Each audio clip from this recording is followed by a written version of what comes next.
La filami wanko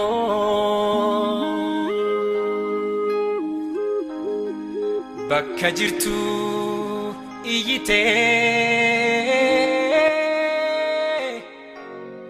kanko Arar Salameessan jedhama ani barata Addis Ababa University keessa maqaan koo baratu Tuleen jedhama departmentii chemical engineering qalamaffaan baratu maqaan koo Jambo Korjii jedhama departmentii ani baradhu maqaan koo Bilisummaa Beessaan jedhama University Finfinneetti barataa civil engineering waggaa 5ffaatti barana eebbifamu kan jira jechuudha Yahogganoota kaayyoot qabsooftan bilisummaaf kaayyoon kun bara dheeraat gabbarri siidaa diigaay kan saba goottawwanii lubbuudhaarra wareegaat kaayyoo baandaa falagaa diignee gonfachuun mirgaat irraa gukkumnu daangaa Woboleen cadaggalaat irra fincilaa lolaat guutuu Oromiyaatti itti biddii facaateetti lafta akka sirbuu ta'eet namna akka iyyuu ta'eet namna akka iyyuu ta'eet namna akka iyyuu ta'e Jiddaa qabsoo garbummaaf Oromoon dammaqeeraa qabsoo saafiniin seeraay amma yoomii jiraannaa qeerrattoo dubbatamne roorroo daangaa qaariteen garaanoo nu boba'e Kai gamtaan Oromoot fincillee biyyaaf lolleet ofii lubbuu dhabnurree dhalootaaf faada bartuut kai Oromoon kaatu kai lammii koon kaatu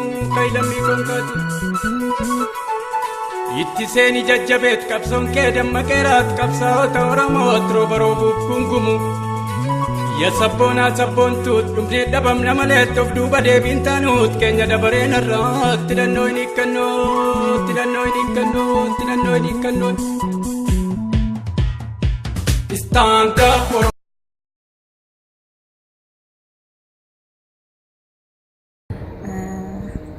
jireenya kaampaasii jechuun bakka itti ati guddina sammuun kee guddisuu bakka itti jalqabdudha.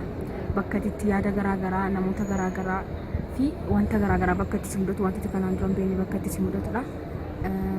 Kaampaasii kana keessaa namoota baay'ee namoota hin beekne aadaa garaagaraa namoota qaban afaan garaagaraa namoota haasan wajjin yaadi kee even amalli kee namoota garaagaraa wajjin ta'e wajjin akka walitti agartu kanaafuu jireenyi kaampaasii bakka itti jireenya haaraa tokko jireenya guddina qabu tokko jalqabu. Wantoota baay'ee baradheera kallattii gaariitiinis kallattii badaatiinis jireenya mataansaa barnoota kilaasii keessaa qofa osoo hin taane jireenyumti namni tokko akkamitti of geggeessa akkamitti yoo of geggeesse raawwate immoo saba isaa akkamittiin akka geggeessu wantoota baay'ee barachaan ture. Isaan kana keessaa kennaa yookaan immoo kan taalentii na keessa jirullee amman itti ibsuu yaaletti kallattii adda addaatiin illee of beeksisaa kanan turedha. Kana fakkaata gabaabina yoo si ibsuu barbaade jechuudha. Ashangee margi margaa hoora Finfinnee eeloo baasanii Oromoon tokkichumaa amantiif kutaa aadaan nu qoodanii Yettaan lafa seenaati lakka saawwagii ibiyya kabbadaa bosona ishii igorootu lajjaasee hunduma ishii karaan baalee bu'anii wurufa malee eemii girri hin jiru subbaafatee kan jirus rakkoo of beelatti jiru ilaashii bitan malee biyya bilisoo oomsuun tolan jiru jarreeyoo muumtullee eegunoo ammallee lafa gurguru akkamitti laaltanii laftoo fi lafee daamadda jiru Inishiree gaddisaniira roorroof malee yoomiif qabatanii yeroo sabaa yaa jajjabeekoo goota lammiidhaaf abdatanii Wanni Oromoo bosona seenee simbira seete hin darbatanii yoo duutellee seenaa si forsaa Oromummaa kee Wakkatin lakki kara deemtu normaa qeebbaa keenya irraa akkamiin nu kaafti bara dhufee darbu nu balleessuuf jecha shiramee qaxatti daangaa kee eeggadhu irratti dhalattee irratti awwaalami ormaan fakkaatiin maqaa kee waamami yeroo qeerransa goosuma wabiin biyyaa mirga ofii falmuun erga badii ta'e sirratti haa baddu eegaa lubbuun tiyya. Wardi masaatirraa yeroo kaanee hubannu eenyu ati waan jedhu irraa kan dhufe eenyu ati jechuun kun immoo identify kasi godhu saba kamirraayyuu lammii kamirraayyuu qomoo kamirraayyuu kan adda si godhudha jechuudha. Fakkeenyaaf ammaati osoo gaaffii akkas jedhu tokko si gaafadhe baadiyyaadha moo magaalatti dhalachuu barbaadda osoo siin jedhee magaala jettee deebisuu dandeessa. Akkasumas immoo Finfinneedha moo Niiwoorkitti dhalachuu barbaadde jedhee osoo si gaafadhe Niiwoorki naan jechuu dandeessa. Inni kun maal inni filannoo keetii miti jechuudha. Inna Oromiyaa keessatti dhalachuu fi Oromoo taanee dhalachuun keenya fedha keenya ni miti. Maaliif yaa Waaqayyo yaa Rabbii Oromoo godhina uumii ani dhiiga Oromoo irraa uumamuu barbaade jettee Waaqatti himtee miti. Kun dhiiga fi kennaa Rabbiiti waan ta'eef eenyummaa jechuun anaaf kennaa Rabbiiti jedhee fudhadhaa jechuudha. Fakkeenyaaf immoo osoo amantii Pirotestaantii tokko duraan hordofaa turte boodamuu waaqeffataa taatata. Amantiin kee maal ta'e duraan mucaan suni hordofaa amantii Pirotestaantii ture. Amma immoo amantii waaqeffataa hordofaa jedhama. Waggaa 5 boodas immoo osoo Islaama taatee jechuudha. Amantiin kee maal ta'a? Amantiin kee bara baraan jijjiiramaa amantii sanitti waamamtaa jechuudha. Eenyummaan garuu waan akkasii miti. Wherever you go, Ameerikaa yoo deemte, Awurooppaa yoo deemte, Eeshiyaa yoo deemte, Afrikaa yoo deemte, ati eessattuu Oromoodha waan taateef Oromoodha jechuudha. Oromummaan kee sirraa kan mulqamu miti jechuudha.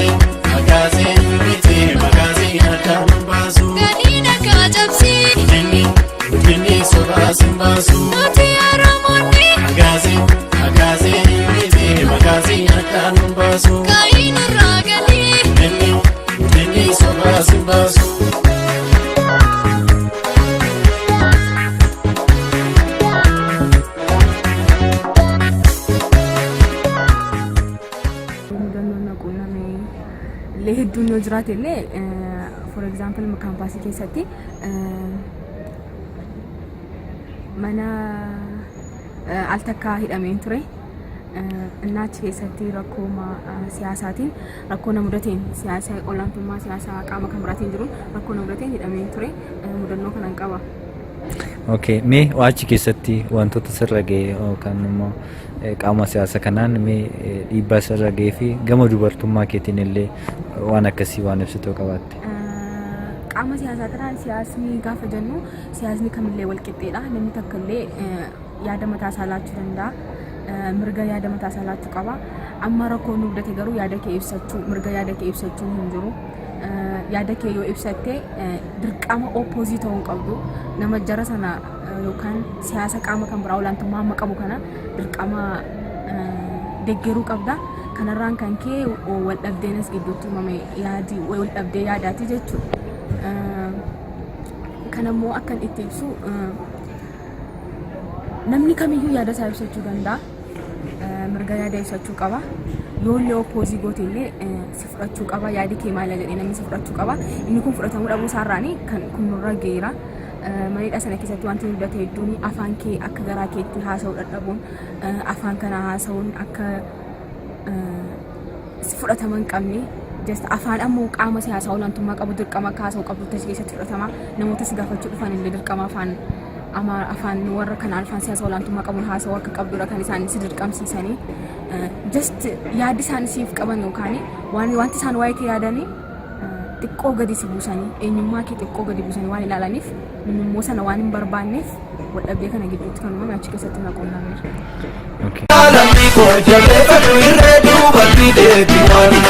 Yaalamii koo ka'ii wal kaasii tokkummaani hanga yoomiitti gabrummaani yaa qomoo koo bitamtuu namni teekiyyooti soomuuf jirra dhiyootti. Yaa lammii koo mukabbaan kennate. Yaa lammii koo hundeetti qiritu. Yaa lammii koo karaa bumilite. Yaa lammii koo kan dhumnumni litu. Yaa lammii koo sanyii goota kalee. Yaa lammii koo leencoota jajjabaa. Yaa lammii koo Oromoon har'allee. Yaa lammii koo kumaatama qabaa. Ani turtii aga amma waggaa 5 kaampaasii kana keessatti dabarsee irratti wanti yeroo hunda inni raaffanne kan na mudate ani gaafan fireeshii ta'eedhaan na mudate innis maa inni bara fireeshii koorsii diroowingii jedhamu tokko fudhanna. Koorsii kana sa'aatii 7 haga sa'aatii 11:10 kana baranna. Sa'aatii 3 oliif akkas baranna. Anan jiraadhu immoo doormii kiiloo 6 anan deddeebi'ee baradhu kiiloo 5tti. Kanaaf gaafan asitti baradhee kiiloo 5tti baradhee galgala deebi'u baay'ee dadhaba waan ta'eef wanni ani yaadaa deemu dafee mooraa seenee doormii ga'ee boqachuudha kana yaadaa deemu. Kanaaf daandii irra deemu immoo karaa harka mirgaa tiraanan gara 6 kiiloo deema. Daandii qaxxaamuree gara mooraa seenuu na barbaachisa. Kanaaf gaafan daandii qaxxaamuruudhaaf karaa gubbaa ga'u wannan balbala bira ga'ee natti fakkaate. Gaafa hunda waan irra deebi'ee na mudatudha kuni aayidii koo gadi baasee gaafa agarsiisuudha jedhu kan darbaa jiru konkolaataadha balbala bira geenye yeroo hunda waan na mudatudha yeroo hunda waan na aarsudha irra deddeebi'ee isa kana waan na mudatu kana tuuba.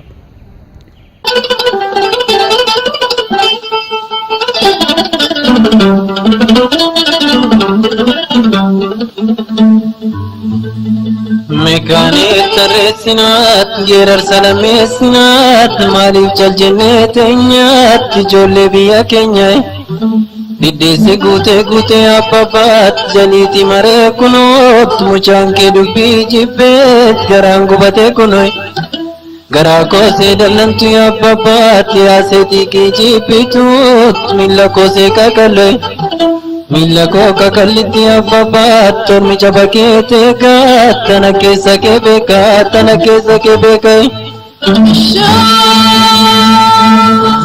obsiitan niise malee abbabaat garaan urursee malee likkiseen alaataat takka madaa qubatti abbabaat takka maalaa dubartii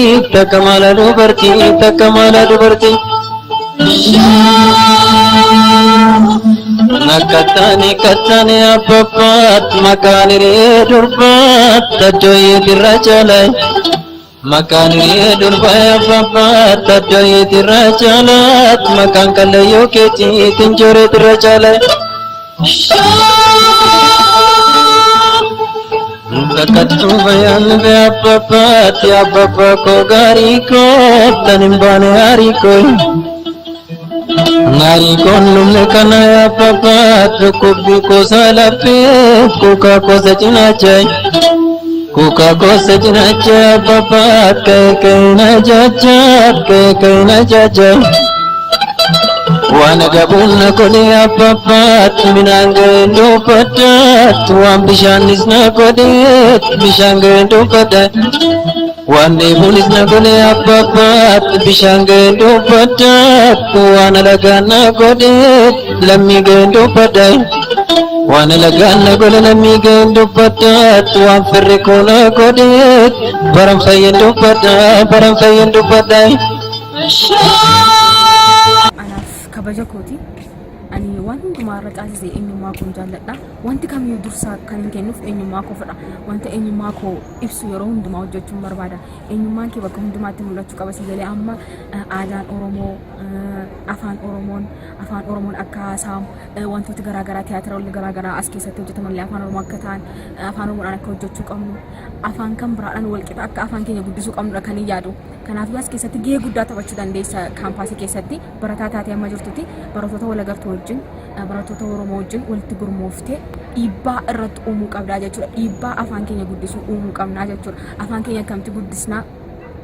Afaan keenya yeroo hundumaa fayyadamuu namoota kamillee gidduutti yaada keenya ibsachuuf afaan keenya fayyadamuu qabna. Afaan keenyatti qaaneffachuu hin qabnu.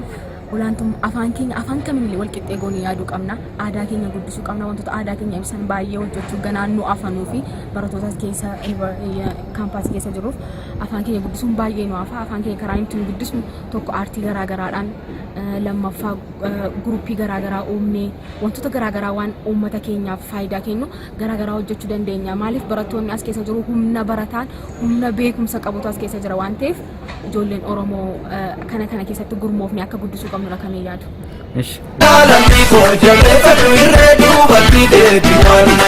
Yaalamii koo ka'ii wal kaasii tokkummaani hanga yoomiitti gabrummaani yaa qomoo koo bitamtuu namni tekiyooti bilisoomuuf jirra dhiyootti yaalamii koo mukabbaan kennate yaalamii koo hundeetti qiritu yaalamii koo karaa bumilite yaalamii koo kan dhumnumni litu yaalamii koo sanyii goota kalee yaalamii koo leencoota jajjabaa yaalamii koo Oromoon arralee yaalamii koo kumaatama qabaa. Dhaamsan barattoota kanaaf qabu yeroo hundumaa dursa afaan isaanii filachuu qabu. Dursa eenyummaa isaanii filachuu qabu. Eenyummaa isaanii yoo ibsan eenyu biratti illee kabaja argatu. Wanta eenyummaa isaanii guddisu dirqama hojjechuu qabu. Eenyummaa isaanii wanta guddisu haasa'uuf immoo namoota garaagaraa fuulduratti immoo wanta gaarii tokko haasa'uuf yaadii kee fudhatama qabaachuuf kitaaba dubbisuu qabu. Kitaaba baay'ee dubbisuu qabu barattoonni dubaraallee akkasuma ta'an akkasumaan taphachaa ollee yeroo keenya gubuun qabnu kitaaba garaagaraa dubbisnee wanta yaada garaagaraa yaada beekumsa qabu yaada bilchaataallee qaama barbaachisu fuulduratti dhiyeessuuf baay'ee dubbisuu qabnan jedha. Wal gargaaruu qabna. Wal tuffachuu qabnu beekumsa keenya waliif sheerii gochuu qabna. Wal kabajuu qabna. Jaalalli nu gidduu jiraachuu qaba. Tokkummaa qabaachuu qabna. Tokkummaa yoo qabaanne wanta guddaa tokko tarka wal qabannee bahuu dandeenya. Qaawwi nu gidduu jiraate jennaan garuu baay'ee miidhamaa gatii deemnuuf tokkummaa keenya moor baay'ee cimsachuu qabna. Kitaaba baay'ee dubbisnee sheerii walii goonee aadaa garaagaraa guruppii garaagaraa afoosha garaagaraa illee amma uumnutti karaa ittiin muuziqaan Oromoo guddatu aartiin Oromoo guddatu ijoolleen Oromoo illee kalaqa qabdu sammuu ishee keessaa waan garaagaraa barreessuu dandeessu karaa isaan ittiin guddatan uumuuf guruppii takka uumnee ittiin kitaaba dubbisnee ittiin yaachiin diraamaa garaagaraa warra qopheessuu danda'an kalaqa isaanii ijoollee barattoota Oromoo guddisuuf kana hundumaa irratti hirmaachuu qabna. Irratti hirmaadhaa hin dhibaayinaan jedhaan ijoollee Oromoodhaan dubartootaan illee akkasumas ijoollee Oromoo maraan hin dhibaayinaa eenyummaa keessaniif dursa kennaa jechuun barbaada. Yaada keenyaa Yaalamii koo jabeeffadhu irree duubatti deebi'aan yaalamii koo ka'ii wal kaasii tokkummaani hanga yoomiitti gabrummaani yaa qomoo koo bitamtuu namni tekiyooti bilisoomuuf jirra dhiyootti yaalamii koo mukabbaan kennate yaalamii koo hundeetti qiritu yaalamii koo karaa bumilite yaalamii koo kan dhumnumni litu yaalamii koo sanyii goota kalee yaalamii koo leencoota jajjabaa yaalamii koo Oromoon arralee yaalamii koo kumaatama qabaa. Akkuma beekamu namni barateedhamu ayitiin gadi barnootuma akkaadaamikaalii qofa osoo hin ta'in ofirree baree baay'ee tajaajila namni kaampaasii galee tokko maaliif namoonni ati walitti qunnamtu ijoollee saba adda addaati waan adda addaati barta akkasuma sabti biraa akka aadaa isaatiitti akkam afaan isaatiitti akkam eenyummaa isaatiitti akkam amantii isaatiitti akkam an jedhu irraa baranna waan ta'eef nus immoo kan keenya akkam ture maal inni akkamitti gaggeessuu qabna akkamitti wal barsiisuu qabna hawaasa kiyyarraa maatii kiyyarraa maaliin baradhe maalan dhaale ani eenyu an jedhu eenyummaa keenya sirriitti baradhee yaada. Kanaaf namni barate of qofa osoo hin ta'in hawaasa irra jijjiiruu danda'a obboleewwan keenya jijjiiruu dandeenya maatii keenya jijjiiruu dandeenya akkasuma saba keenya jijjiiruu dandeenya baratanii sadarkaa guddaa irra gahuu qofa osoo hin ta'in akkasuma eenyummaa ofiitiin oromummaa ofiittis cimanii bahuu barbaachisaadha jedha. Kanaaf akkas galatoo gama qabsoo uummata Oromootiin wal qabsiisee wanta namni jechuu barbaadu akka Oromoo kan dhalataa Oromoo tokkotti haalli uummanni Oromoo irra jiru baay'ee na gammachiisa. Kunis maalinni tokko ubbarreera keessumaa dhaloonni yeroo kana jiru kun ubbarateera jijjiiramaaf ka'eera jechuudha. Qabsoo waggaa kanaan dura ture haalota tureera jijjiiramni tokkummaa tokko hin jiru. Kanaaf dhaloota ammaarraa wanti nani eegu qabsoo kan bilisummaa yeroo dhiyootti akka taate nan hubadha kanarraa jechuudha. Maaliif dhaloonni barate kun ubbarreera qabsoo jiru keessatti haala bakka jiru keessatti tokkummaan isaan agarsiisaa jiran kun wantoota gurguddaadha. Fakkeenya yoon fudhadhe naannoo yuunivarsiitii kanaatti kan ta'u yuunivarsiitii Finfinnee kanaatti jechuudha. Tokkummaa barattoonni agarsiisan qindoomina isaan ikonomii kana jechuun ijoollee keenyarraa fayyadamuu ijoollee keenya fayyaduudhaan mana shaayii haa ta'uuti daldala adda addaa haa ta'uuti haalli isaan godhan isa qofatti miti afaan isaaniitti fayyadamuudhaan guddina aadaa fi guddina afaan uummata keenya irratti wanti isaan godhan gama siyaasatiin illee tokkummaan ilaalchi isaanii garaagarummaa gidduu isaanii dhiphisanii ilaalcha walii hubatanii adeemsa isaan deemaa kun jiran kun waan tokko agarsiisa. Maal innis kana booda baranneerra hundumti keenya iyyuu ba'aa uummata keenya akka dhaabachuutti qabu fi bilisummaa namni hundumtuu akka barbaadu hundi keenya iyyuu baranneerra jechuudha. Kanaaf akka waliigalaatti dhaamsina ni dabarsuun tokkummaan kun itti cimuu qaba, itti fufuu qaba. Godinoota, aanota, bulchiinsota hundumaa irratti sabni keenya barachuu qaba. Kana booda duwwaasatti gadheellee jari beejisu kanaan qabu malee takkariyeenisu hin bubbullu wanjoo kanarra baanneeti garaa murtiin qabneeti na abbaa isheeti.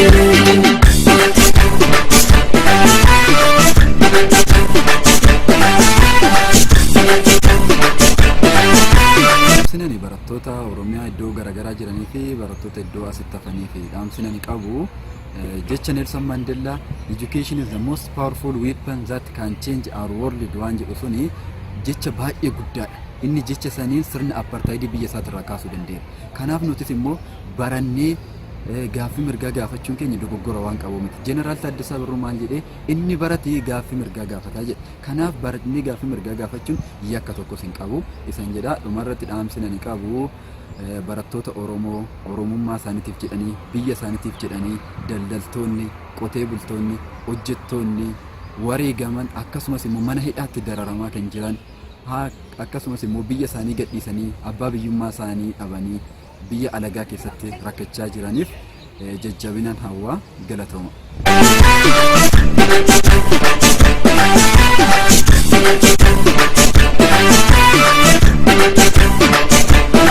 Yaalamiko jabeeffadhu irree duubatti deebi waanuma hin jirre. Yaalamiko jabeeffadhu irree duubatti deebi waanuma hin jirre. Yaalamiko jabeeffadhu irree duubatti deebi waanuma hin jirre. Yaalamiko jabeeffadhu irree duubatti deebi waanuma hin jirre. Yaalamiko kai wal kaasi tokkummaani hanga yoomiitti gabrummaani al tokko kaane of duuban deebinu yaaqeerroo baranumaa xumuriroorroo.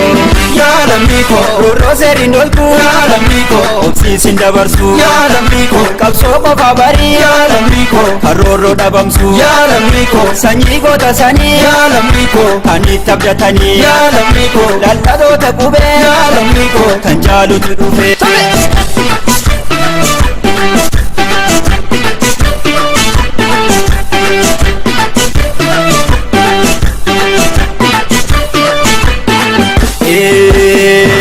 Barattoonni galee du'an dhugaadhaafi kan hidhaman karreeffaman qullaasaanii nullee rafnu gallee hanga gumaa baafnu yartuuf jenne galtuu biyya ormaan taanu. Ati sabsii kootu keerroo lolee diina qolatee maaloo keerroo lolee diina qolate torroon nutti dhoofte uummanni kee obsa bitatee maaloo uummanni kee obsa bitate falmaduu lammii koo keerroo Oromoo gaafa rakkinaa maaloo keerroo Oromoo gaafa rakki wanjoo qabrummaadha irree tokkummaatiin cabsinaa maaloo irree tokkummaatiin cabsinaa.